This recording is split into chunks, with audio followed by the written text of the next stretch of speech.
کیا ایمان کو بڑھانے کا کوئی فارمولا ہے؟ ایمان کو بڑھایا جا سکتا ہے کیا؟ چلیے دیکھتے ہیں آج کی تلاوت میں۔ شالوم پیارے بھائی اور بہنوں، بچوں، کیسے ہیں آپ؟ آج کی تلاوت مقدس لوکا کی انجیل میں سے لی گئی ہے، اور ہم 27ویں اتوار میں ہیں، سال سوئم ہے، اور یہ 5ویں آیت سے۔ اور رسولوں نے خداوند سے کہا، ہمارا ایمان بڑھا۔ خداوند نے کہا، اگر تم رائی کے دانے کے برابر بھی ایمان رکھتے تو تم اس شہتوت سے کہتے کہ جڑ سے اکھڑ کر سمندر میں جا لگ، تو وہ تمہاری مانتا۔ اور تم میں سے ایسا کون ہے جس کا ایک غلام حلواہ یا چرواہا ہو کہ جب وہ کھیت سے آئے تو اس سے کہے کہ جلد آ کر کھانا کھانے بیٹھ، بلکہ اس سے یہ نہ کہے کہ میرا عشاء تیار کر، جب تک کہ میں کھاؤں پیوں، کمر بستہ ہو کر میری خدمت کر، اس کے بعد پھر خود کھا پی لینا۔ کیا وہ اس غلام کا اس لیے احسان مانے گا کہ اس نے حکم کی باتوں کی تعمیل کی؟ اسی طرح تم ان سب باتوں کی تعمیل کے بعد جن کا تمہیں حکم ہوا ہے، تم بھی کہو، ہم نکمے غلام ہیں، جو کرنا تھا ہم پر واجب تھا وہی کیا۔ انجیل مقدس کے وسیلے سے ہماری تمام خطائیں معاف کی جائیں۔ یہ سوال ایمان کے حوالے سے میں اس لیے کر رہا ہوں کہ بڑا کامن سوال ہے یہ۔ ہمارا ایمان، کچھ لوگ کہتے ہیں کہ یہ ایک تحفہ ہوتا ہے خدا کی طرف سے۔ اگر تحفہ ہوتا ہے تو تحفے کو کیا بڑھایا جا سکتا ہے یا گھٹایا جا سکتا ہے؟ یہ کیا دودھ ہے جس میں پانی ڈال کر اس کو بڑھایا جا سکتا ہے یا کم کیا جا سکتا ہے؟ تو یہ سوال اٹھتا ہے کہ رسولوں نے جب خدا یسوع مسیح سے کہا، اور یہ بھی سوال، ایک اور سوال بڑا ضروری ہے کہ کیا خدا یسوع مسیح ہمارا ایمان بڑھا سکتے ہیں؟ تو اگر ہم نے دھیان سے تلاوت کو سنا ہوگا، میں آپ کو دکھاتا ہوں کہ خدا یسوع مسیح جب رسولوں نے ان سے کہا ہمارا ایمان بڑھا، تو انہوں نے یہ نہیں کہا اچھا ٹھہرو 1-2 منٹ، میں دیکھتا ہوں کون سا فارمولا جو ہے وہ یہاں پر لگایا جا سکتا ہے جس کے حوالے سے ہم ایمان کو بڑھا سکتے ہیں۔ بلکہ ان کا جواب تھا، اگر تم رائی کے دانے کے برابر بھی ایمان رکھتے ہو، یعنی ایمان تو پہلے سے ہی ہونا چاہیے، اور ایمان کو بڑھایا خدا یسوع مسیح ہمارے ایمان کو بڑھا نہیں سکتا۔ اور جب ہم کئی دفعہ جب بھی ایسی بات کرتے ہیں، جب ہم ایمان کی بات کرتے ہیں، تو اسے فوری طور پر مذہب کے ساتھ جوڑ دیتے ہیں، خدا کے ساتھ جوڑ دیتے ہیں۔ یہ جو ایمان ہے، جس کو ہم ایک اور لفظ جس کو ہم کہتے ہیں یقین ہے، اعتماد ہے، اعتقاد ہے، اس کو اگر دھیان سے دیکھا جائے تو انسان کا جو پہلا تجربہ ہے وہ انسان اپنے والدین کے ساتھ کرتا ہے۔ بلکہ والدین کے ساتھ بھی نہیں، کیونکہ ایسے بچے بھی ہوتے ہیں جو بچپن سے ہی، مطلب 1 دن کا 2 دن کے بچے جن کے والدین نہیں رہتے، تو وہ کسی اور کے پاس ہوتے ہیں، تو وہ ان سے یہ تجربہ حاصل ہوتا ہے، جہاں پر وہ دیکھ لیتے ہیں کہ اس شخص، یا وہ خاتون ہو یا آدمی ہو یا مرد ہو، کوئی بھی ہو، اس شخص پر میں اعتماد کر سکتا ہوں، اس پہ بھروسہ کر سکتا ہوں، اس پہ یقین کر سکتا ہوں، اس پر ایمان رکھ سکتا ہوں۔ تو ایمان کا تجربہ وہاں سے ہوتا ہے۔ ہم فوری طور پہ اس کو مذہب میں یا خدا پر لے کر چلے جاتے ہیں۔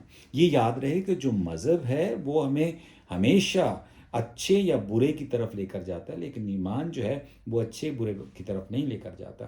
وہ ایک ایسی راہ پر ہمیں لے کر جاتا ہے جہاں پر کہتے ہیں کہ اس شخص پر مجھے ایمان ہے۔ بلکہ ایمان بھی اس شخص پہ نہیں ہوتا، ایمان تو اپنے اندر ہوتا ہے۔ میرا یقین ہے کہ یہ شخص ایسے ایسے کرے گا، کیونکہ اگر خدا یسوع مسیح ایمان کو بڑھا سکتے تو وہ سب کا بڑھا دیتے۔ انہوں نے ایسا نہیں کیا۔ انہوں نے جب بھی کوئی ایسا، جسے ہم معجزہ کہتے ہیں، جب بھی ایسی کوئی بات ہوئی تو انہوں نے کہا تیرے ایمان نے تجھے بچایا ہے، تیرے ایمان نے تجھے تندرست کیا۔ اور جب ہم یہ گینس بک آف ریکارڈ دیکھتے ہیں جس میں لوگ اتنے کام کرتے ہیں جو انسانی عقل کے حوالے سے لگتا ہے کہ وہ ناممکن ہے، لیکن وہ کر دکھاتے ہیں، تو کیا وہ سب مذہب کے حوالے سے کرتے ہیں؟ کیا وہ سب مذہبی ہیں؟ کیا وہ سب خدا پر یقین کرنے والے ہیں؟ ہو سکتا ہے ہاں، ہو سکتا ہے نہیں، لیکن سب سے جو پہلی بات ہے وہ یہ ہے، جو ہمارے اندر کا یقین ہے وہ ہونا چاہیے۔ اگر وہ ہے تو پھر باقی سب باتیں بعد میں ہوں گی۔ اور جب بھی لوگوں نے یقین کر لیا کہ میں اس شخص کے پاس جاؤں گا تو یہ ہو جائے گا، تو یقین ان کا تھا اس پر، لیکن یقین ان کا تھا۔ تو یہ بات بہت ضروری ہے کہ ہم اس بات کو سمجھ لیں کہ ایمان جو ہے وہ ہمارے اندر ہے۔ اور یہ میں آپ کو ایک مثال دیتا ہوں، جیسے سرکس ہے، آپ نے اگر سرکس دیکھے ہو، وہاں پہ ایک بہت بڑا جھولا ہوتا ہے جو ایک بہت اونچی جگہ پر 25 میٹر کی بلندی پر ہو، وہاں سے ایک وہ جو بچہ ہے وہ چھلانگ لگاتا ہے، اس پہ آتا ہے، پھر دوسرا اس کو پکڑنے کے لیے دوسری طرف سے جاتا ہے۔ تو یہ کیسے کر لیتے ہیں وہ؟ ایک عام شخص تو نہیں کر سکتا۔ تو یقیناً ہم جواب دیں گے کہ انہوں نے کم از کم 1000 نہیں 1 ارب بار اس کی پریکٹس کی ہوگی، یقیناً کی ہوگی۔ اس میں کئی بار وہ گرے بھی ہوں گے، ان کو چوٹ بھی آئی ہوگی، لیکن سب سے پہلی بات، سب سے پہلا کام، پہلا عمل جو تھا وہ یہی تھا کہ میں یہ کروں گا، میں یہ کر سکتا ہوں، آئی کین ڈو اٹ۔ تو یہ اندر کی جو ہمارے اندر جرت ہوتی ہے نا، وہ جرت ہمیں اس طرف لے کر جاتی ہے، وہ ہمیں ایمان کی طرف لے کر جاتی ہے، اور وہ ہمیں عمل تو پھر جب ہمارے اندر ہوتا ہے کچھ تو پھر تو اس لیے خدا یسوع مسیح کا جواب تھا کہ اگر تمہارے اندر رائی کے دانے کے برابر بھی ہے نا کچھ، اپنے اندر یقین تو پیدا کرو، اپنے آپ پر یقین تو رکھو، پھر اس کے بعد جو شہتوت کا درخت ہے وہ ایسا ہے، اس کی جڑیں بہت ہوتی ہیں گہری، اس کو بھی آپ اکھاڑ سکتے ہو، جیسے میں نے grains book of world record کا ذکر کیا۔ پھر اس کے بعد خدا یسوع مسیح اس بات کا ذکر کرتے ہیں ایک غلام کے حوالے سے، کہتے ہیں اگر ایک مالک ہے، اس کا ایک غلام ہے، تو جب غلام کھیتوں سے واپس آیا یا چرواہا ہے تو وہاں سے وہ واپس آیا، تو یہ آ کر مالک اس کو یہ نہیں کہے گا کہ تو بیٹھ، میں تیرے لیے کھانا تیار کرتا ہوں، تیرے لیے ٹیبل لگاتا ہوں، بلکہ وہ اس کے الٹ ہوگا۔ بلکہ خدا یسوع مسیح سوال کر کے ان سے جواب چاہتے ہیں، کیونکہ جواب تو یہی ہے کہ ایسا نہیں ہو سکتا، مالک پہلے خود کھاتا ہے، پھر اس کے بعد غلام کو کھلایا جاتا ہے۔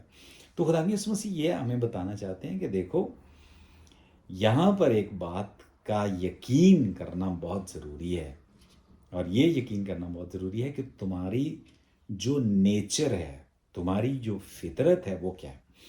کیونکہ ہم سمجھتے ہیں کہ ہم نے خدا کی خدمت کرنی ہے، ہم نے خدا کو خوش کرنا ہے، جبکہ خدا یسوع مسیح کہتے ہیں یہاں مالک خدا نہیں ہے۔ کہیں بھی خدا یسوع مسیح نے یہ نہیں کہا کہ خدا کی تابع داری کرو، انہوں نے کہا باپ کی طرح بنو، وہ تمہارا باپ ہے، اس کی طرح بنو۔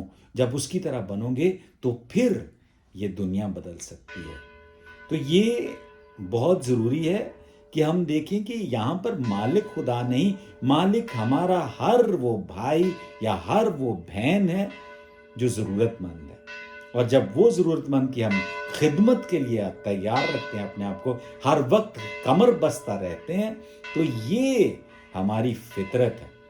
اور اس میں ہم اس لیے خدا یسوع مسیح کہتے ہیں آپ اپنے آپ کو نکمے غلام کو، یعنی کوئی بڑا کام نہیں تم نے کر لیا۔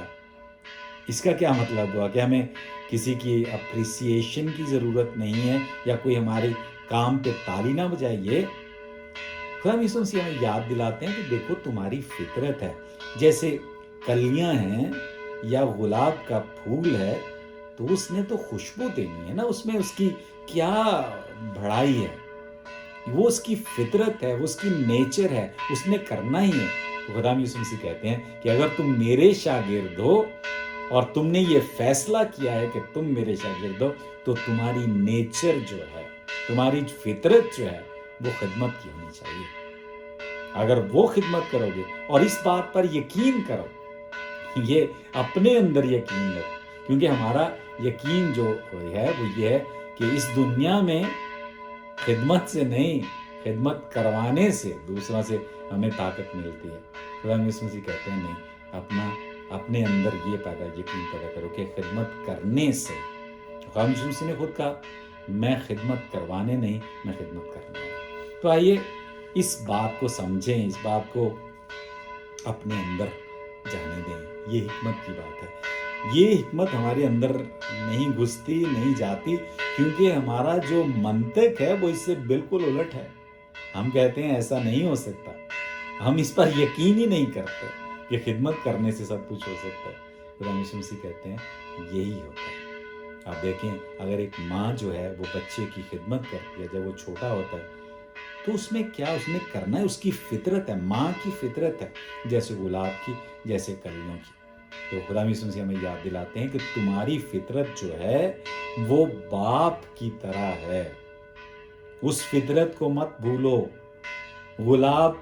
گلاب رہتا ہے، اس کی خوشبو رہتی ہے، اس کی خوبصورتی رہتی ہے۔ جیسے خدا یسوع مسیح نے کہا نمک اگر اپنا ذائقہ کھو دے تو اس کو کس چیز سے نمکین کیا جائے گا؟ تم خدا کے بچے ہو، تم خدا کی شبیہ ہو، اس کو مت بھولو۔ تو یہ حکمت جو ہے ہم اپنے منطق کو ایک طرف رکھ کر خدا یسوع مسیح کی اس یاد دلائی ہوئی بات پر یقین کر لیں، اور جب اس بات پر یقین کریں گے تو دنیا یقیناً مختلف ہوگی، نئی دنیا ہوگی۔ میری آپ کے لیے اور میرے لیے یہی دعا ہے کہ ہم اس نئی دنیا میں خدا یسوع مسیح کا ہاتھ بٹائیں۔ ہم بھی جیسے وہ اپنے باپ کی طرح ہے، ہم بھی اس کی طرح اپنے باپ کی طرح مل کر اس دنیا کو نئی دنیا بنائیں۔ شالوم پیارے بھائیو بہنوں بچوں، ملتے ہیں اگلے ویڈیو میں۔